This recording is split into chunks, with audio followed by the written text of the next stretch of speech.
आपका स्मेल क्यों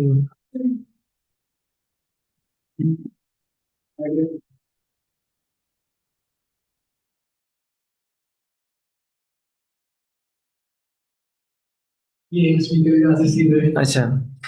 देखिए कि आपके पास ये क्वेश्चन है सामने, आपके बनाना शो हो रहा है सबको? हाँ जी, आपके पास है। आपके आपके उसमें ओपन हुए? हाँ जी, आपके पास ओपन हुए तो आप लैपटॉप दे दें। देखिए। हाँ जी, आपके पास आप अब आप देख रहे हो, इधर इधर देख रहे हो। मैं क्या करूँ?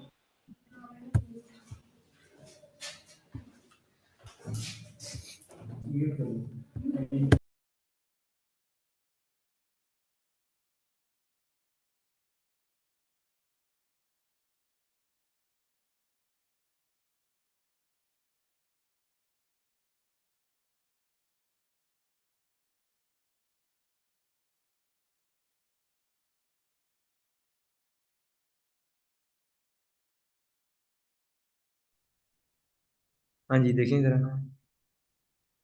स्पीकर ऑफ कर दे।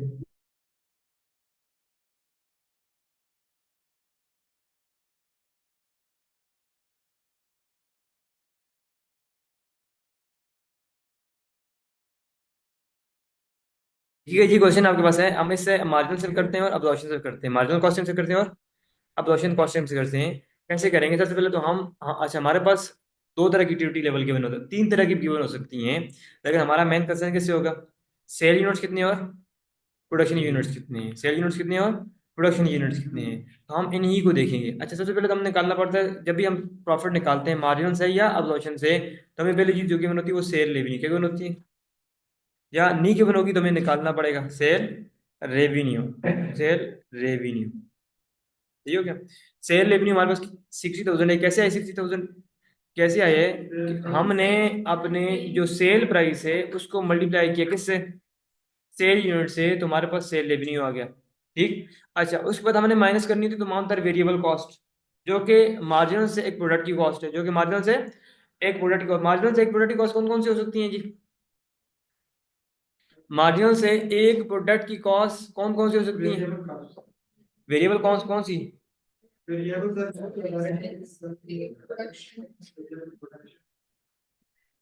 प्रोडक्ट की कॉस्ट सिर्फ वेरिएबल प्रोडक्शन तक ही है। प्रोडक्ट की कॉस्ट वेरिएबल प्रोडक्ट तक ही है। उसके बाद वो भी वेरिएबल है, हाँ वो मार्जिनल कॉस्ट है, लेकिन मार्जिनल कॉस्टिंग में प्रोडक्ट की कॉस्ट नहीं है। वो मार्जिनल कॉस्ट जरूर है, लेकिन मार्जिनल कॉस्टिंग में प्रोडक्ट की कॉस्ट नहीं है। Marginal cost means variable cost, वो वेरिएबल कॉस्ट है, हम मानते हैं वेरिएबल कॉस्ट है, लेकिन एक यूनिट की वैल्यू नहीं है। जो ये मेरे पास एक यूनिट है ना, इसकी वैल्यू नहीं है वो वो आपके पास नॉन प्रोडक्शन कॉस्ट है। हम यहाँ पर देख रहे होते हैं कि प्रोडक्शन डिपार्टमेंट में एक यूनिट की कॉस्ट मार्जिनल से कैसे आएगी? तो direct material, direct labour, direct expenses plus variable production overhead. यहां तक अगर हमसे पूछा गया है कि एक यूनिट की कॉस्ट बताओ, तो हम इनको ऐड करेंगे, बाकी किसी कॉस्ट को ऐड हमने 1000 किस्म की कॉस्ट लिखी हो, हमने ऐड नहीं करना, यहां तक ऐड करके हमने यहाँ पर आंसर दे देना है। ये प्रोडक्ट की कॉस्ट है, अगर हमने प्रॉफिट फाइंड ना करना हो तो मार्जिनल कॉस्टिंग में अगर हमको प्रोडक्ट कॉस्ट पूछी गई हो, तो हम सिर्फ ओनली इन्हीं कॉस्टों को ऐड करेंगे। और जब इन कॉस्टों को माइनस करते हैं तो आपके पास आता है ग्रॉस कंट्रीब्यूशन। जब आप एक प्रोडक्ट की कॉस्ट माइनस करते हैं तो क्या आता है? Gross contribution. समझ आ गई ना? जब आप एक प्रोडक्ट की कॉस्ट माइनस करते हैं तो आता है ग्रॉस कंट्रीब्यूशन। समझ आ गई बात? जब आप एक प्रोडक्ट की कॉस्ट माइनस करते हैं मार्जिनल कॉस्टिंग में, जिसमें इंक्लूड है वेरिएबल कॉस्टें जो कि प्रोडक्शन डिपार्टमेंट की हैं, वो माइनस करेंगे तो ग्रॉस कंट्रीब्यूशन आएगा। उसके बाद जो बाकी तमाम तर वेरिएबल कॉस्टें हैं जो कि प्रोडक्शन डिपार्टमेंट की नहीं है, उनको माइनस करने जाओगे, और जब माइनस कर लोगे तो नेट कंट्रीब्यूशन आ जाएगा। समझ आ गई बात जी? सेल रेवेन्यू में से मैंने माइनस किया, ये आपके पास डायरेक्ट मटेरियल, डायरेक्ट मटेरियल, फिर डायरेक्ट लेबर। डायरेक्ट मटेरियल आपको सिंपली आपने किसको मल्टीप्लाई करना है? 8 को 10,000 से, फिर 2 को 10,000 से, डायरेक्ट लेबर आ जाए। डायरेक्ट एक्सपेंसेस के लिए क्या किया मैंने? 50,000। ठीक है, उसके बाद मेरे पास जब वेरिएबल प्रोडक्शन ओवरहेड है, हाँ बिल्कुल है, अगर नहीं होते तो जीरो होता, होते तो मैं लिखूंगा। तो वेरिएबल प्रोडक्शन ओवरहेड मेरे पास कितने हैं? एफ ओ एच 2 हैं और 2। अच्छा, यहाँ पर हम मैचिंग कंसेप्ट को फॉलो कर रहे होते हैं। जितने का रेवेन्यू ऊपर लिखा होगा ना, उतनी ही की कॉस्ट माइनस कर रहे होते हैं। जितने का रेवेन्यू लिखा होगा उतनी ही की कॉस्ट माइनस कर रहे होते हैं। हम टाइम हम प्रोड्यूस करते हैं 1000 और सेल करते हैं 800। सेल करते हैं जी, सेल करते हैं 800 जी। जी जी, सेल करते हैं 800, तो हम प्रोडक्शन कितनी कर रहे हैं 1000 की, और कॉस्ट भी 1000 की आएगी, जितनी प्रोड्यूस की उतनी की कॉस्ट आ रही है ना। लेकिन हम उसमें से हम 8000 की कॉस्ट माइनस करेंगे, 1000 की कॉस्ट, जितने का रेवेन्यू ऊपर शो हो रहा है उसके अकॉर्डिंगली उतनी ही की कॉस्ट हम माइनस करेंगे। हम प्रोड्यूस कर रहे हैं 5000, सेल हुए 3000, तो हम 3000 की ही कॉस्ट माइनस करेंगे, 5000 की माइनस नहीं करें। क्यों? कि वो जो मैचिंग कंसेप्ट है वो बोलता है जितना रेवेन्यू लिखा है, जिन यूनिट का रेवेन्यू ऊपर रिफ्लेक्ट कर रहा है उन्हीं यूनिट की कॉस्ट दी जानी चाहिए। जिन यूनिट का रेवेन्यू ऊपर रिफ्लेक्ट कर रहा है उन्हीं यूनिट की कॉस्ट नीचे आनी चाहिए। तो ऊपर रिफ्लेक्ट 10,000 यूनिट कर रहे हैं, तो मैं नीचे कॉस्ट भी कितनी माइनस करते जा रहा हूँ, 10,000 10,000 है, 10,000 यूनिट की कॉस्ट माइनस करते जा रहा हूँ। ठीक है। वेरिएबल प्रोडक्शन ऑफ रेट के बाद यहाँ पर नेक्स्ट कॉस्ट माइनस हुई हुई, जैसे यहाँ पर आप देखें variable selling cost, variable selling cost. अगर मैं ऊपर वाले क्वेश्चन में जाऊं तो वहां पर आपको इससे पहले वाले क्वेश्चनों में जो कि यहाँ इस वो वहां पर ग्रॉस कंट्रीब्यूशन निकाला हुआ है, लेकिन चूंकि ये एंड वाले क्वेश्चन हैं तो यहाँ पर आपको चीजें आ जाती हैं। अगर आप यहाँ पर एक एक्स्ट्रा लाइन ड्रा करो, उनको नीचे ले आओ, तो इससे पहले यहाँ पर आएगा क्रॉस कंट्रीब्यूशन। क्या आएगा? क्रॉस कंट्रीब्यूशन आप यहाँ पर लिखोगे, और ये जो 6 और 6 होता है ये नीचे चला जाएगा। समझ आ गई बात? अच्छा, अगर आपको ग्रॉस कंट्रीब्यूशन निकालना हो, लेट्स सपोज मुझे नहीं निकालना, अगर निकालना हो तो आप एक एक्स्ट्रा लाइन ड्रा करोगे यहाँ पर, इसके दरम्यान में एक लाइन इंसर्ट करोगे और उसके दरम्यान में क्या लिखोगे? Gross contribution. और यहाँ पर इस 60,000 में से ये सारी यहाँ से लेकर यहाँ तक सारी कॉस्टें माइनस करोगे तो ग्रॉस कंट्रीब्यूशन आएगा। क्लियर हो गया जी? जिस तरह ग्रॉस प्रॉफिट आता है प्रोडक्शन कॉस्ट को माइनस करने के बाद, यहाँ पर आता है ग्रॉस कंट्रीब्यूशन। सही हो गया? अच्छा, उसके बाद हम वेरिएबल सेलिंग कॉस्ट माइनस करते हैं तो हमारे पास आता है नेट कंट्रीब्यूशन। क्या आता है?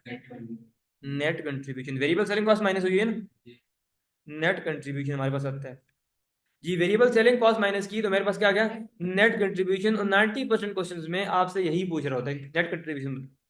क्लियर जी? अगर मैं इसमें से माइनस कर लूं अपनी पीरियड कॉस्ट, जो कि मार्जिन वाला कहता है, मार्जिन वाला कहता है कि दोनों कॉस्टें क्या है? पीरियड है। मार्जिन वाला क्या कहते हैं? आपकी दोनों कॉस्टें, दोनों नहीं, जितनी भी फिक्स कॉस्टें हैं, ये दोनों नहीं, मार्जिनल वाला कहता है कि जितनी भी फिक्स कॉस्टें हैं वो कौन सी कॉस्टें हैं? पीरियड कॉस्टें हैं। तो पीरियड कॉस्ट की क्या ट्रीटमेंट है? वो उस पीरियड की होती है, वो उस मंथ की होती है जिस मंथ में आप रेवेन्यू फाइंड करें। तो हम फाइंड करें 2025-24 में, तो ये दो फिक्स कॉस्ट 2024 की थी, 24 में ही माइनस होनी है। इन्होंने 24 में ही माइनस होना था, मैंने उठाकर एज एट माइनस कर लिया, जो 18,000 और 12,000, तो मेरे पास नेट प्रॉफिट आ गया। अगर मैं ऑप्शन से करूंगा तो समथिंग डिफरेंट।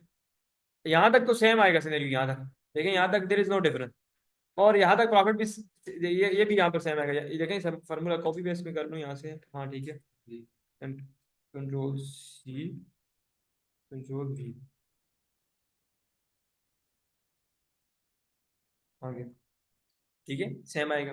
क्यों? या तो अच्छा, अब दो सिनेरियो हैं, आप इनको इस तरह से सॉल्व करके आंसर निकाल सकते हो यहाँ से। कैसे? आप यहाँ से इस जो बॉक्स मैंने हाईलाइट किया इससे भी आप आंसर निकाल सकते हो। कैसे? 60 में से माइनस करो 8, माइनस करो 2, माइनस करो 5, माइनस करो 2, माइनस करो 6, 37 आएगा। 37 को किससे मल्टीप्लाई करना आपने? 10,000 यूनिट से, जो कि सेल यूनिट्स हैं, तो आपके पास कंट्रीब्यूशन आ जाएगा। अब दो प्रोसीजर्स हैं, आप या तो उस प्रोसीजर से जाओ या इस प्रोसीजर। आपको क्वेश्चन, आप जब किट्स में जाते हो तो दोनों प्रोसेस से क्वेश्चन गिवन होते हैं, इससे भी गिवन होते हैं और इससे भी गिवन होते हैं। अब ये नहीं है कि अगर आपने इस तरह से क्वेश्चन सॉल्व किया है तो अगर क्वेश्चन इस स्टाइल से आ गया तो आप कंफ्यूज हो जाओगे, आप कंट्रीब्यूशन कैसे निकालना है। यानी आप दोनों फॉर्मेट से अपने कंट्रीब्यूशन निकाल सकते हैं। ठीक है। और उस जब कंट्रीब्यूशन आ जाए तो कंट्रीब्यूशन तो फिर सेम हो जाता है ना, चाहे ये फॉर्मेट हो या ये फॉर्मेट हो। कंट्रीब्यूशन में हम टोटल फिक्स कॉस्ट माइनस करते हैं, हम यहाँ से माइनस कर लेंगे। क्लियर? अब हम करते हैं एब्जॉर्प्शन से, तो यहाँ तक तो सिनेरियो सेम है, लेकिन यहाँ पर बात चेंज है इनकी। जो मैंने हाईलाइट किया है कि 28, दूसरी जगह पे कितना है? ये 20 कैसे आ गया? हमने पहले निकालना है ओ यार। क्या निकालना है? ओ यार। क्या फॉर्मूला होता है जी ओ यार का? बजटेड कॉस्ट कितनी है और बजटेड एक्टिविटी कितनी है जी? तो देखिएगा जी, 28,000 जो कि ये वाला है, तो डिवाइड करूंगा मैं बजटेड एक्टिविटी पे, जो कि प्रोडक्शन है, वो आ जाएगा। फिर इसको किससे मल्टीप्लाई करूंगा? सेल यूनिट से। तो ओवरहेड अब्जॉर्ब आ जाएंगे, ओवरहेड अब्जॉर्ब्ड ओवरहेड आ जाएंगे। क्लियर हो गया जी, ओवरहेड अब्जॉर्ब आ जाएंगे। तो मैंने कितने ओवरहेड अब्जॉर्ब किए हैं जी, 28,000। और नॉन प्रोडक्शन के बारे में क्या क्या कहता है, एजेड क्या होता है, एक्सपेंस आउट होता है, आपकी पीरियड कॉस्ट है।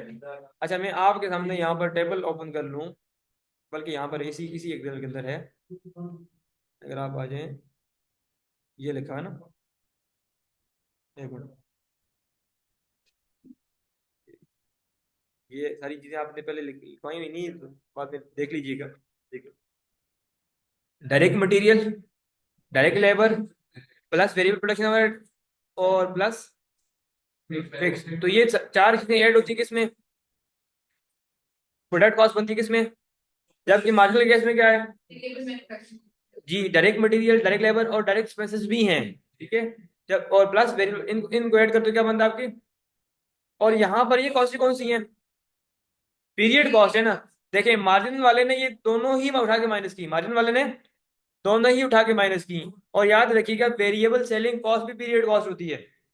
नॉन प्रोडक्शन कॉस्ट जितनी भी हैं वो पीरियड कॉस्टें होती हैं, नॉन प्रोडक्शन कॉस्ट जितनी भी हैं वो पीरियड कॉस्टें होती हैं, दोनों में, दोनों में। तो ये देख लें जरा, ये इसीलिए तो टेबल जो की है ना सामने, देखें क्या लिखा हुआ, वेरिएबल सेलिंग, क्या लिखा हुआ, fix selling and admin cost. तो यहाँ पर देखें पीरियड कॉस्ट लिखा हुआ है, और इस तरफ देखें यहाँ पर सेम वही हाईलाइट हुआ हुआ है पीरियड के केस में। देखें इस तरफ देखें, इस दोनों में सेम, तो पीरियड कॉस्ट रेट हुई ना।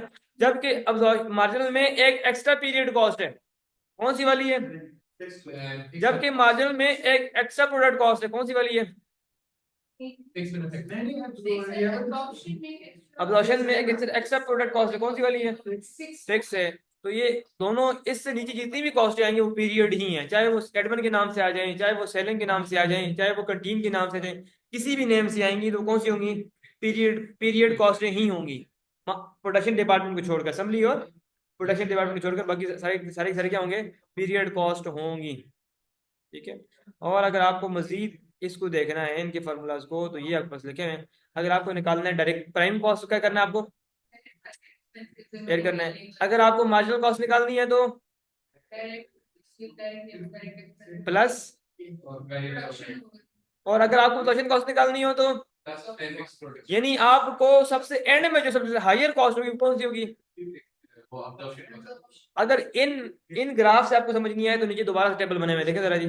डायरेक्ट मटेरियल, डायरेक्ट लेबर से क्या आता है, प्राइम कॉस्ट, प्राइम कॉस्ट में क्या ऐड करें, प्राइम कॉस्ट में क्या ऐड करें, क्या आता है, मार्जिनल कॉस्ट, और मार्जिनल कॉस्ट में क्या ऐड करें, तो अब्जॉर्प्शन कॉस्ट बन जाती है। क्लियर होगा जी।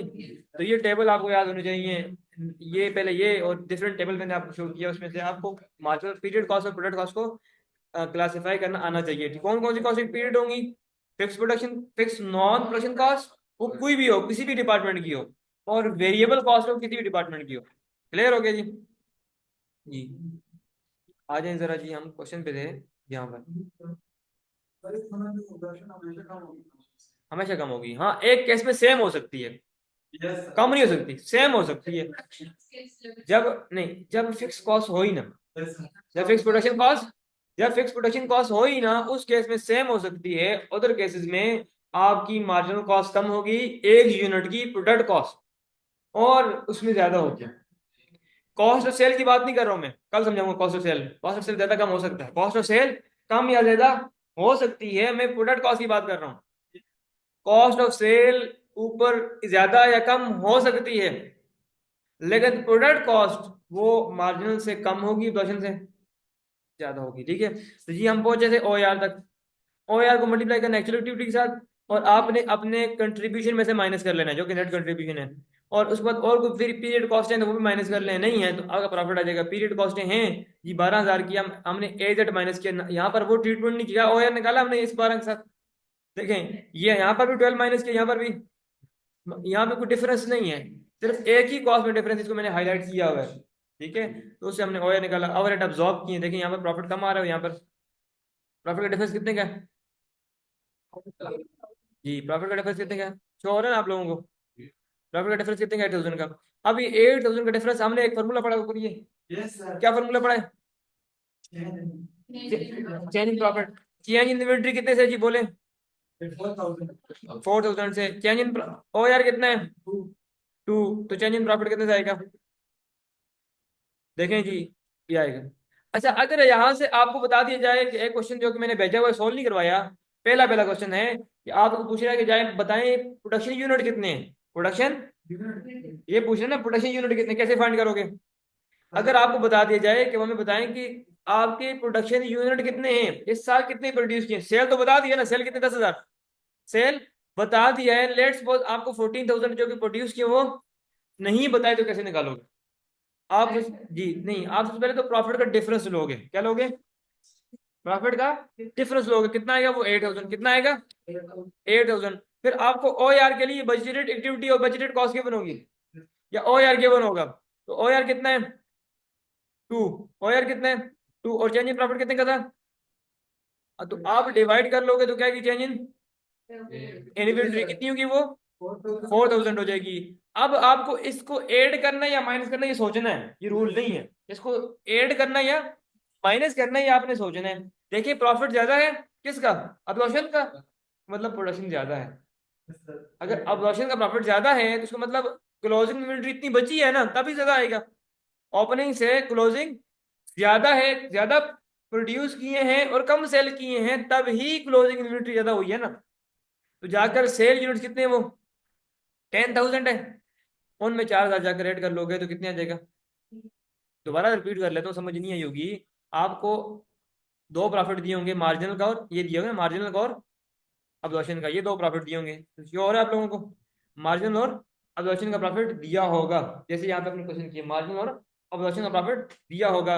और आपको ओ आर भी गिवन होगा, नहीं गिवन हो तो आपको ओ आर निकालना आता है, ठीक है।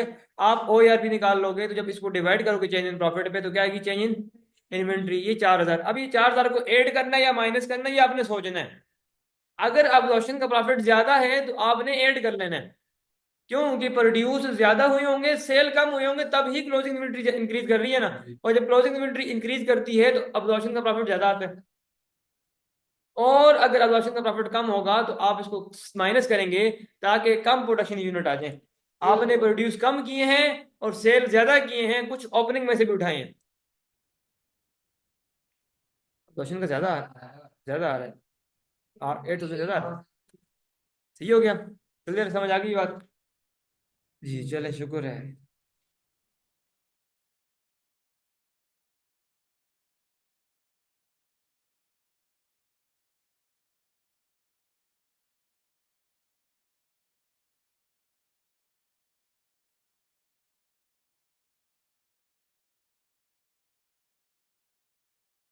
फिर रिपीट कर लेते हैं जो अक्सर आप भूल जाती हैं, ठीक है। कौन सी वो ये अभी बताइए हमने, ऊपर क्या बनना है, कौन सा बजट एक ऐसा? मार्जिनल कॉस्ट, मार्जिनल कॉस्टिंग है, मार्जिनल एंड अब्जॉर्प्शन, हाथ से ठंडे absorption, सही है। अच्छा, इन्वेंट्री इंक्रीज कर रही हो तो डिक्रीज कर रही हो, बताएं। श्योर है ना आप लोगों को? इन्वेंट्री इंक्रीज कर रही हो, इसका प्रॉफिट ज्यादा होगा, अब्जॉर्प्शन का प्रॉफिट हाइयर होगा, अब्जॉर्प्शन का प्रॉफिट हाइयर होगा। और किसका कम होगा? मार्जिनल का लो होगा, ठीक है। और इन्वेंट्री डिक्रीज कर रही हो तो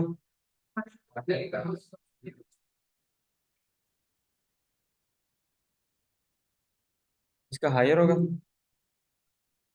और लो होगा, सही है। अगर सेम हो जाए तो नो डिफरेंस, नो चेंज। जी अभी नो चेंज, अभी क्वेश्चन जो भेजे उसमें है नो चेंज। अगर आपके पास इन्वेंट्री इंक्रीज कर रही हो तो ये होगा, डिक्रीज कर रही हो तो ये होगा। अगर इन्वेंट्री का इंक्रीज डिक्रीज कैसे देखेंगे? आपको ओपनिंग ओपनिंग इन्वेंट्री भी दी होगी और क्लोजिंग भी दी होगी। अगर ओपनिंग दी हुई है 500, क्लोजिंग दी हुई 700, तो इन्वेंट्री इंक्रीज कर रही है 200। प्रोडक्शन एक सिनेरियो, दूसरा सिनेरियो क्या है? आपको प्रोडक्शन दी हुई है 10,000 की, सेल दी हुई है 12,000 की, तो इन्वेंट्री डिक्रीज कर रही है इंक्रीज कर रही है? हाँ जी, डिक्रीज कर रही है 2,000 से, ठीक है। और इसी तरह अगर आपको ओपनिंग प्रोडक्शन दी हुई है आपको 8,000 की और सेल दी हुई है 6,000 की, तो इंक्रीज कर रही है डिक्रीज कर रही है? जी इंक्रीज कर रही है, इंक्रीज कर रही है। इंक्रीज, डिक्रीज, ऊपर वाले का क्या है, इंक्रीज है। ठीक है, इंक्रीज कर रही है। आप इस तरह से इंक्रीज या डिक्रीज देखते हैं। नीचे वाले का decrease नहीं है? किसका, इसका? ये ओपनिंग कितनी है? नहीं, प्रोडक्शन कितनी है? प्रोडक्शन 8000 है ना, सेल कितने की है? तो आपने ऊपर ओपनिंग एंड क्लोजिंग लिखा है, उसमें सेम सेम ही आता है। ठीक है ना, जस्ट सपोज ये ओपनिंग कितनी है? 8000। यहाँ पे प्रोडक्शन की बात कर रहा हूँ ना, प्रोडक्शन में लिख लेता हूँ यहाँ पे, दोनों को साथ लिख दो।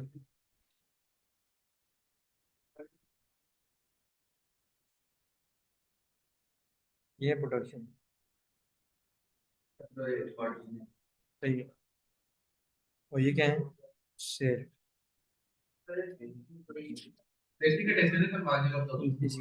खाता हुआ रेड भी होंगे। पेपर आप लोगों का, ठीक है, मेहनत करो। तो एक